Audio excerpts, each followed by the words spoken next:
Sveiki, su jumis ir vėl sveikinasi kineziterapeutė Agnė ir šiandien atliksim pratimus pilvo presui.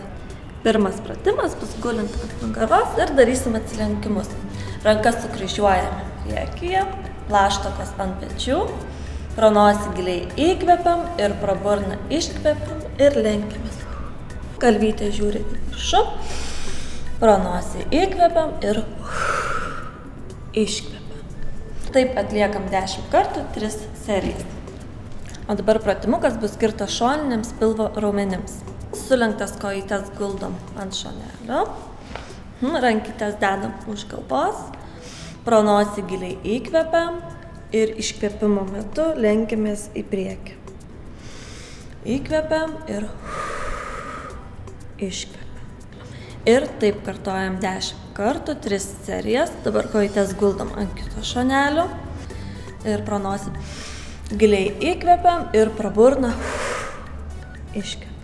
Ir dar kartelį pro nosį įkvepiam ir pro burną iškvepiam. Ir taip darysim 10 kartų, 3 serijas. O dabar atliksime išsitempimą. Gulim ant nugaros, kojų pirštukai žiūri į save, rankas iškeliam į viršų ir kojomis stengiamės kuo labiau spirtis, o rankytes kelti į viršų, įsitempti.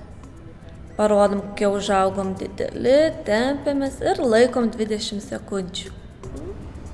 Ir pratimą kartojam 3 kartus.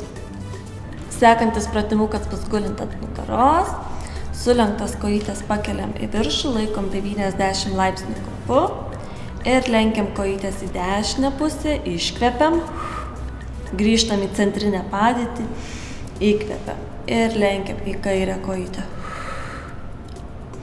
Ir grįžtam į centrinę, įkvepiam. Ir pratimą kartojam 6 kartus į vieną pusę ir 3 serijos. O dabar minsime dviratį. Gulim ant nugaros ir kojytėmis miname dviratį. Kvėpuojame laisvai ir miname apie minutę laiko. O po to apsisukam ir miname atgal. Taip pat apie minutę laiko. O dabar ištempsime pilvo raumenis. Gulime ant pilvo, atpalaiduoti sėdmenys ir kojos, rankos sulenktos per alkūnes ir keliamės ant plaštakų. Kvėpuojame laisvai, pratimą darom 20 sekundžių, 3 kartus. Gerai, dabar giliai pro nosį įkvepiam ir pro burną iškvepiam. Ir dar kartelį giliai pro nosį įkvepiam ir pro burną. O dabar jau iki pasimatymo, linkiu jums geros dienos. Iki. Kartais pavyksta patirti skaidrumo akimirką, kai viskas išnyksta ir lieka tik grynumas. Neptūnas – gryniausia dalis tavęs.